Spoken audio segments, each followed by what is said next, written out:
On vous souhaite la bienvenue à ericlatour.com, une thématique d'entraide locale aujourd'hui. On va parler de la formation de ce groupe Facebook qui dépasse les 6000 membres maintenant. Freinons le virus là, tous ensemble, en s'entraidant. Mais aussi parlons pour nos entreprises de la mise sur place d'une plateforme Internet sur l'achat transactionnel avec commanderlocal.ca.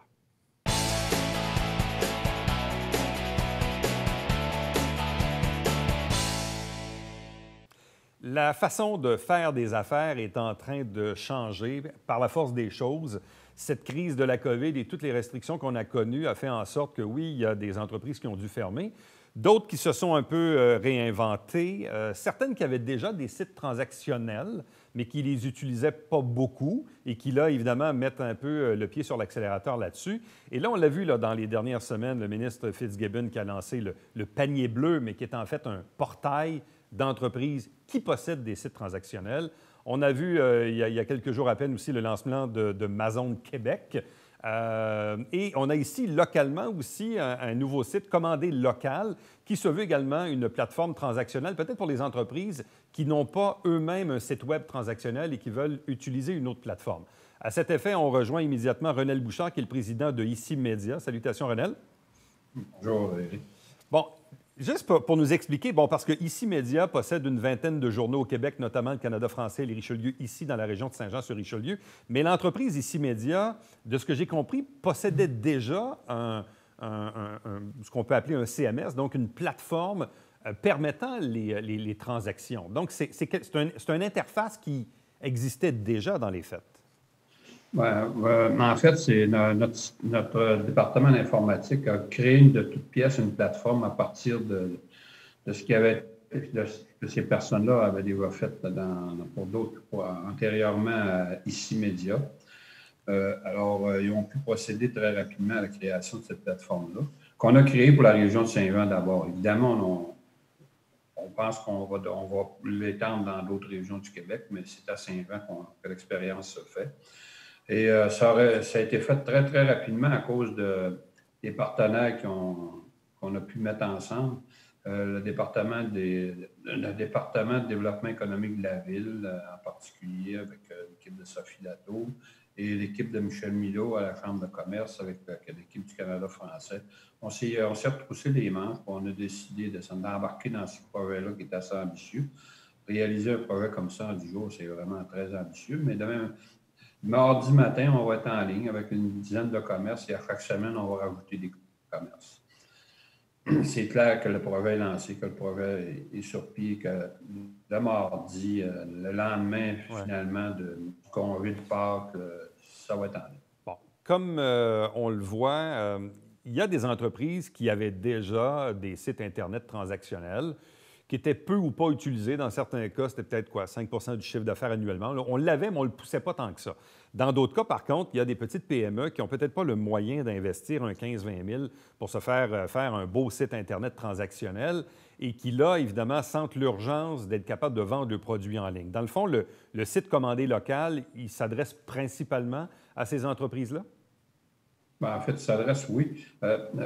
Les derniers chiffres officiels au Québec nous disent qu'il y a 20 seulement des commerçants qui ont un site transactionnel. Et la Ville de Saint-Jean a fait un sondage assez récent auprès de la communauté d'affaires de Saint-Jean. Et à Saint-Jean, c'est exactement la même proportion. Alors, il y a un commerce sur 5 qui est capable de faire du commerce en ligne au moment où on se parle. Alors, il y a un très grand besoin. Et avec la MRC et les autres partenaires de la cellule de crise économique à l'Hôtel de Ville et avec nous, d'ici le 31 juillet, tous les commerçants qui veulent s'inscrire et faire du commerce en ligne, ils vont pouvoir le faire gratuitement à travers cette plateforme-là.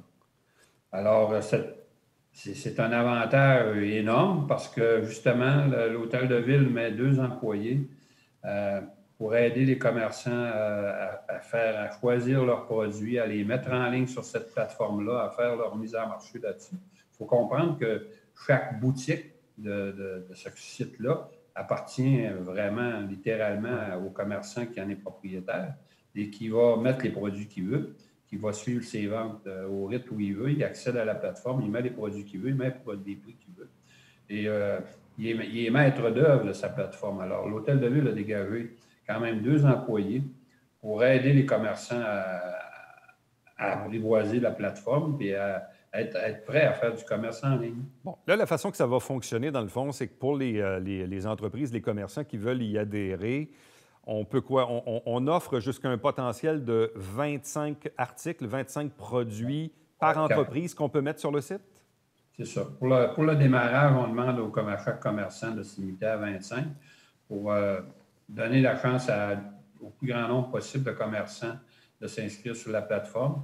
Mais avec le temps, ce chiffre-là va doubler assez rapidement. Il va pouvoir même être plus grand encore que 50. C'est seulement une limite au démarrage. Pour le démarrage. De démarrer le plus rapidement possible le plus grand nombre de commerces.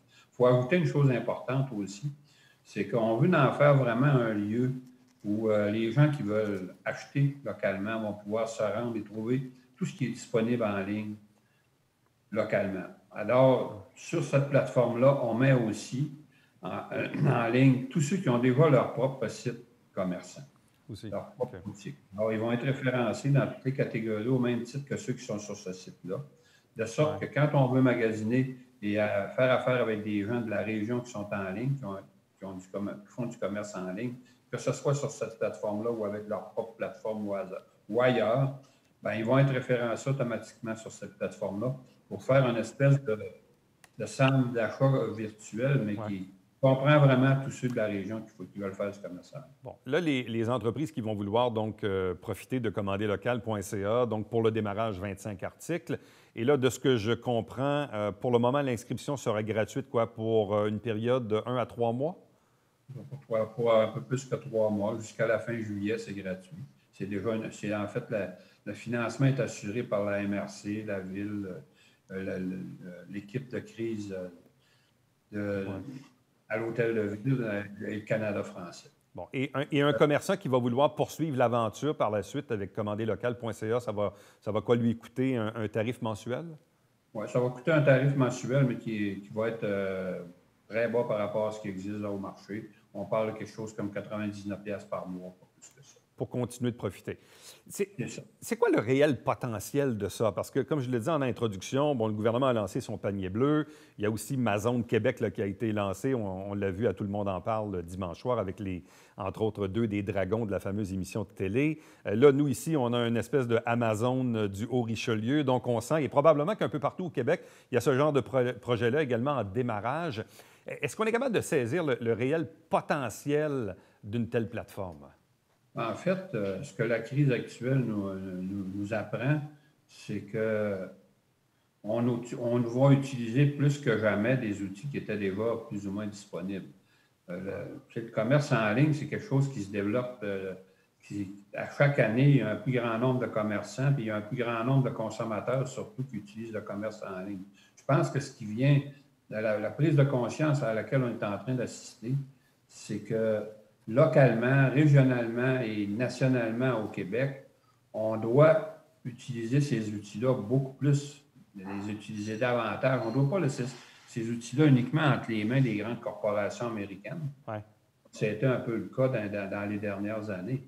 On est capable régionalement et on est capable nationalement au Québec d'avoir nos propres outils dans l'univers numérique et de les développer, de les utiliser pour le développement de nos communautés et de nos commerces. Bon, on le dit souvent, on traverse une crise, évidemment, il y a toujours un côté pénible, il y a des pertes à tout ça, mais parfois, il y a aussi des opportunités à saisir qui viennent carrément changer notre façon de faire des affaires et notre façon aussi de consommer. Pas plus tard que ce matin, je parlais avec l'une de mes employées qui est relativement jeune et qui, en fin de semaine, a fait l'exercice de dire, bon, j'ai besoin d'acheter tel truc. Au lieu d'aller voir sur Amazon, je vais aller voir si localement je suis capable de les avoir. Et à sa grande surprise, il y a plusieurs entreprises qui avaient des sites transactionnels et elles ne le savaient pas. Donc, tu sais, bon, toi et moi, on travaille dans les médias, donc les gens aussi s'annoncent via de la publicité. Donc, il y a aussi une importance que les commerçants eux-mêmes disent au monde qu'on peut acheter sur leur site Internet. C'est pas toujours connu, ça non plus. En fait, on dit dans l'industrie de la publicité, on dit généralement que si on investit 15 000 $ pour se faire bâtir un site transactionnel, il faut s'attendre au moins à investir 4 fois plus en publicité pour le faire connaître minimalement.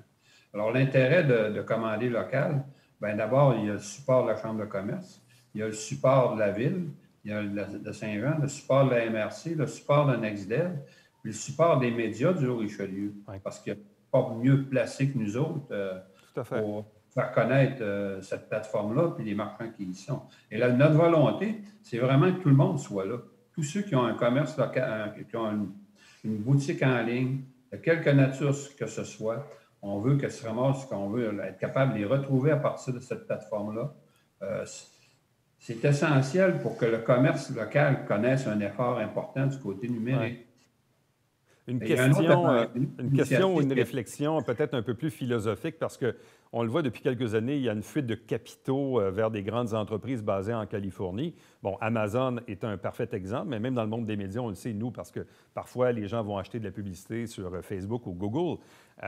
Et ça aussi, c'est une fuite de capitaux à l'égard de nos propres médias. Donc, est-ce que cette crise-là va nous amener dans une réflexion un peu plus collective, d'être autosuffisant, d'être souverain, de dépenser le plus localement possible du monde et d'où l'importance aussi d'avoir des médias qui sont en bonne santé. Et on le voit là. En fait, cette crise-là va favoriser, va permettre un essor considérable et rapide à tout le commerce qui est en ligne.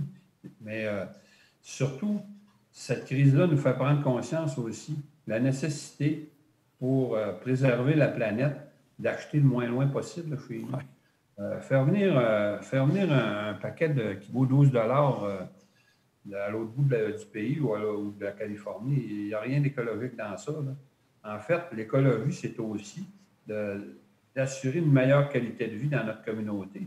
Puis, le commerce de nos communautés, il est important. On a besoin de nos commerces locaux. On a besoin qu'ils soient capables de nous servir le mieux possible. Puis quand on est capable d'acheter près de chez nous, la planète ne peut que s'en porter mieux. Et c'est l'autre grand axe de développement du futur, c'est qui va favoriser encore davantage le commerce local. C'est qu'en achetant local, on travaille pour la qualité de vie de notre propre communauté. Ce qui est particulier quand même, c'est que ça faisait longtemps qu'on disait que nos commerçants locaux devaient s'y mettre sur l'achat en ligne. Eh bien là, l'arrivée de la COVID va probablement juste accélérer et précipiter les affaires, dans le fond. Il n'y a aucun doute qu'il y a une accélération du commerce en ligne qui va se passer. Il faut que nous autres, régionalement, on soit prêts et on soit capables de profiter de ce mouvement important-là pour dynamiser nos commerces et notre région. Alors donc, dans les prochains jours, avant d'aller sur Amazon, allez donc voir sur commanderlocal.ca si vous n'êtes pas capable de trouver le produit dont vous avez besoin. René Bouchard, merci beaucoup. Bonne chance pour la suite. Merci. Merci. Restez avec nous puisqu'au retour, on vous parle de la création d'un groupe Facebook qui dépasse maintenant les 6 000 membres.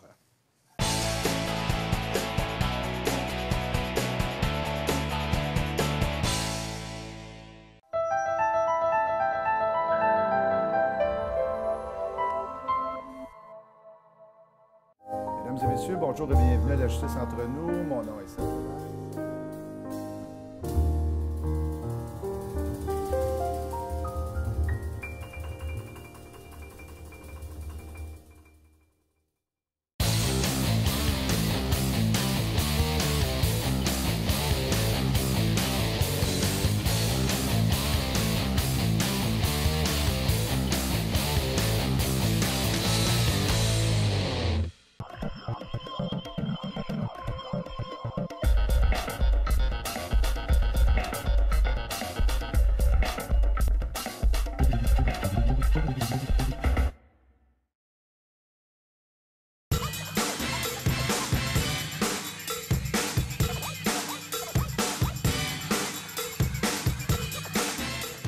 Dimanche, 9h30, Télé Bingo, on vous attend.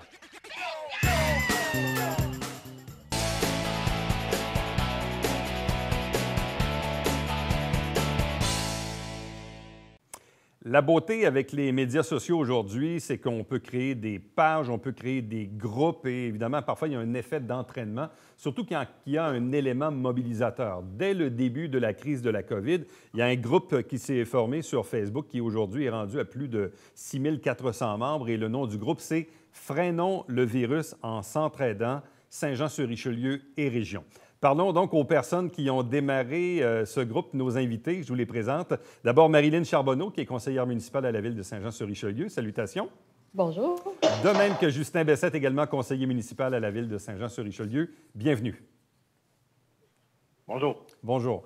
Bon, expliquez-nous un peu comment l'idée a-t-elle fait son bonhomme de chemin pour qu'on puisse arriver à créer un groupe Facebook qui dépasse aujourd'hui les 6 000 membres. Donc, peut-être Marilyn Charbonneau nous expliquer un peu comment l'idée a-t-elle bougé un peu dans vos têtes avant qu'on décide de créer formellement le groupe en question? Oui, bien, en fait, ça faisait, pendant qu'on est en train de mettre les mesures d'urgence en place à la ville et tout ça, on voyait qu'il y avait des besoins qui étaient à combler rapidement. Puis aussi, on craignait qu'il y avait des gens qui se retrouvaient toutes seules, qui trouvent que ça soit difficile la crise. Fait que rapidement, on est venu à l'idée en échangeant. Puis Justin a eu l'idée de dire, bon, bien, faisons un groupe Facebook. Comme ça, on va pouvoir rapidement connaître les besoins des gens. Ça va nous permettre de nous ajuster plus rapidement aussi, de combler les besoins, puis de briser l'isolement des gens. Puis on savait aussi qu'il y avait des commerces qui étaient pour être affectés. Fait que la façon, après ça, qu'on s'est dit, c'est qu'on va leur donner une voix, on va les mettre en valeur, on va leur demander de donner des trucs à nos citoyens pour finalement les occuper, leur changer les idées, mais en même temps, ça permettait aux gens d'avoir des ressources, puis de pouvoir soit commander, soit avoir des trucs financiers. Puis ça mettait en valeur les gens de la région, les commerçants, les artistes, les artisans de Saint-Jean-sur-Richelieu et région. Bon, là, j'ai l'impression, Justin Bessette, que vous avez fait quelques téléphones dans les premiers jours de démarrage du groupe pour demander à des gens de s'impliquer. Comment ça s'est fait dans les premiers jours, Justin? Bien, en tout, on a été chercher des collaborateurs qu'on appelait, des gens de toute la région, parce qu'on voulait garder comme une image de la région. Fait qu'on a été chercher, on vous a appelé, vous, M. Trépanier, Jessie Duval. On a été chercher un paquet de collaborateurs, des visages connus de la région pour faire partie, pour nous donner une image un peu. Comme ça, les gens, malgré que les nouvelles nationales étaient que basées sur ce qu'on voyait en haut, M. Legault, ça nous permettait d'avoir une image locale puis rester connectés aux gens qui sont ici. Là. Bon. Quels sont les petits trésors que vous avez eus, disons, dans les premiers jours ou les premières semaines? Parce qu'il y a quand même beaucoup de publications, il y a beaucoup de membres qui se sont ajoutés au fil du temps. Bref, donnez-nous un peu des exemples de messages qu'on a pu voir, qu'on a pu lire dans les différentes publications du groupe. Bien, c'est sûr qu'il y a plusieurs...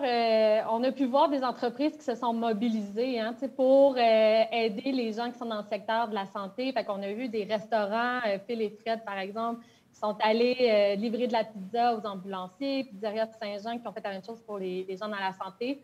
Je pense que ça l'a vraiment créé un engouement. Puis on a vu beaucoup de citoyens qui étaient prêts à aider.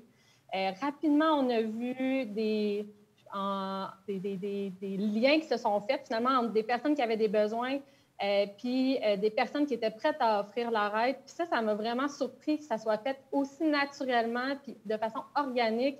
On a vraiment pu aider des gens, soit qui sont à mobilité réduite, qui ont 70 ans et plus, ou des familles monoparentales aussi qui ne pouvaient pas aller faire l'épicerie avec les enfants.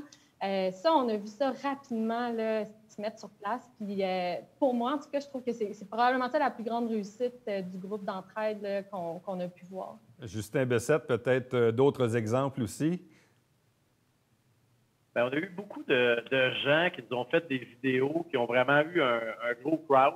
Si on parle de la trinquette, les drinks qu'ils ont eu le vendredi soir, si on parle de toutes les vidéos aussi que les gens ont embarquées, on ne croyait pas que les gens suivraient autant les vidéos des gens locaux, puis ça a fonctionné énormément.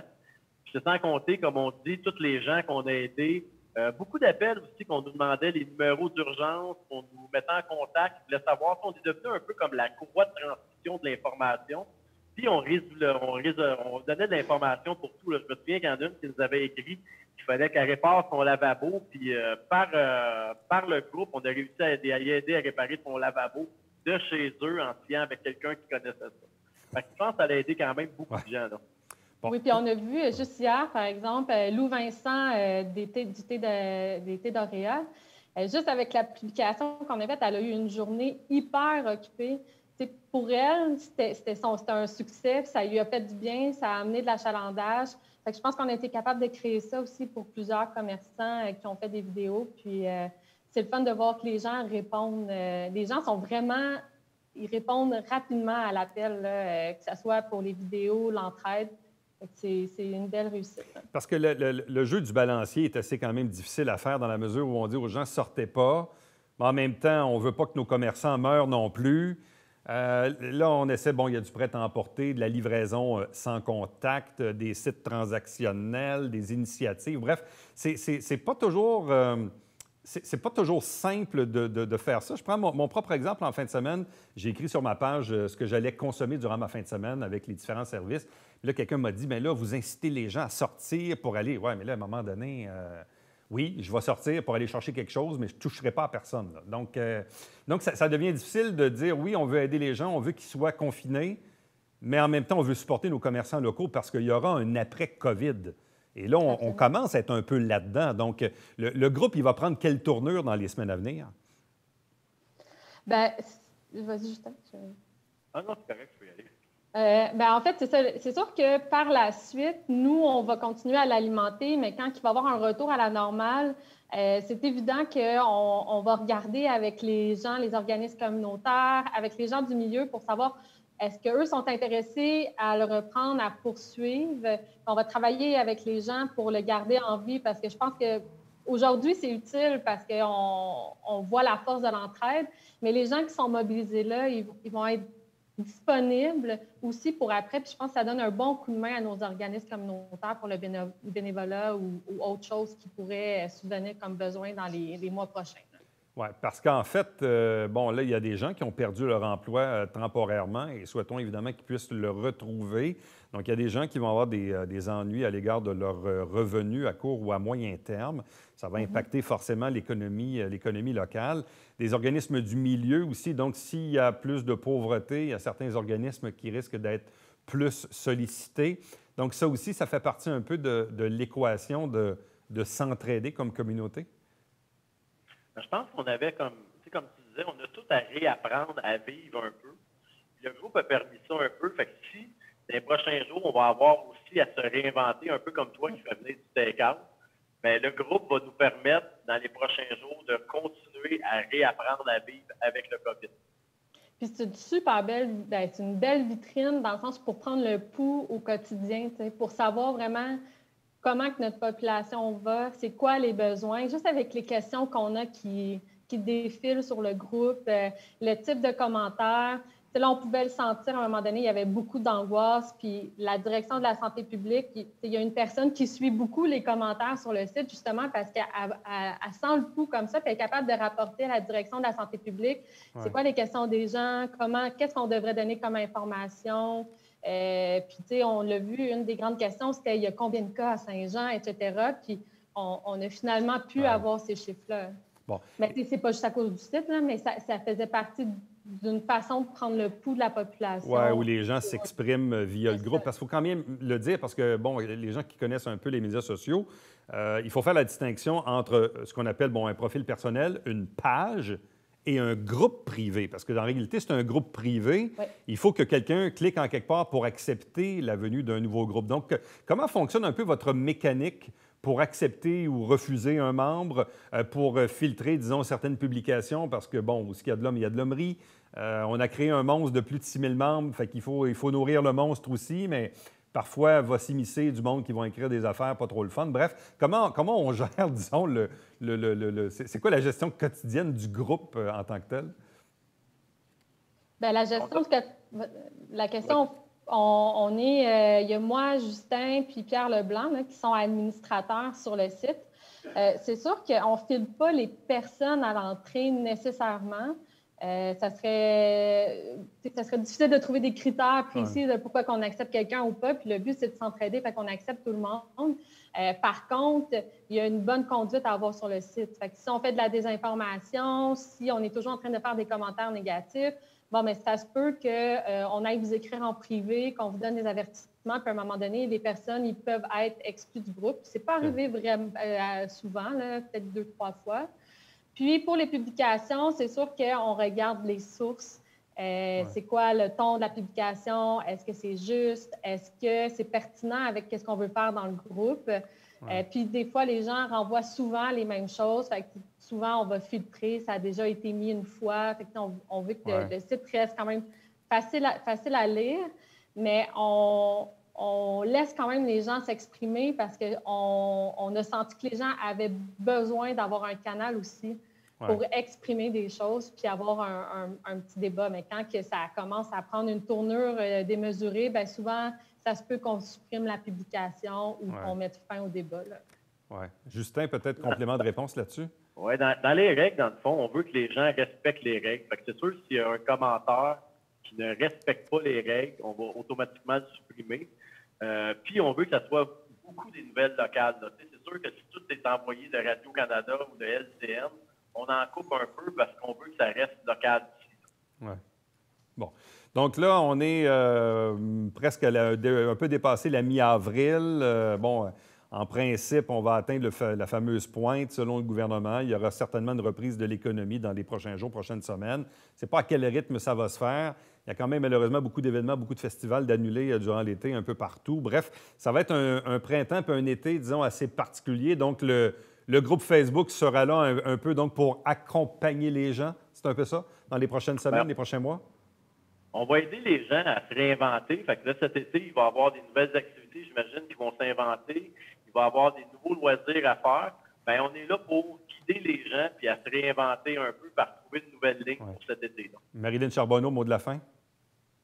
Bien, en fait, c'est sûr que nous, on est super contents de l'initiative. On est content de voir, par exemple, la Société du Vieux-Saint-Jean s'est joint à nous pour qu'on fasse vivre le Vieux-Saint-Jean aussi. Les vendredis soirs, là, on a un drink, une recette, puis un artiste. C'est ce qu'on souhaite poursuivre avec le site. Puis on veut continuer à faire du bien aux gens. Puis on collabore même avec la ville quand il y a des besoins. Fait que je pense que si on continue cette belle démarche-là, ce site-là, il va être utile présentement, mais aussi pour la suite. Bon, bien, à vous deux, merci infiniment, puis bonne chance pour la suite. Merci beaucoup. Merci. Restez avec nous. Au retour, on vous présente le mot de la fin.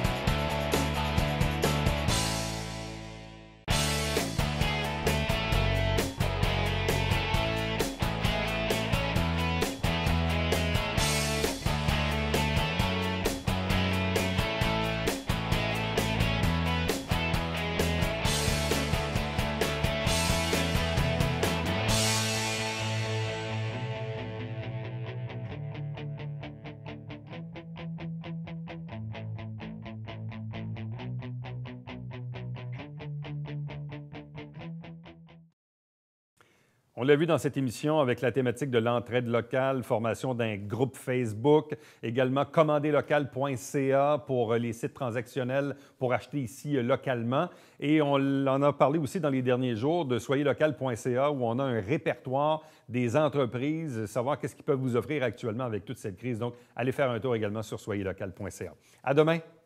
Bye bye.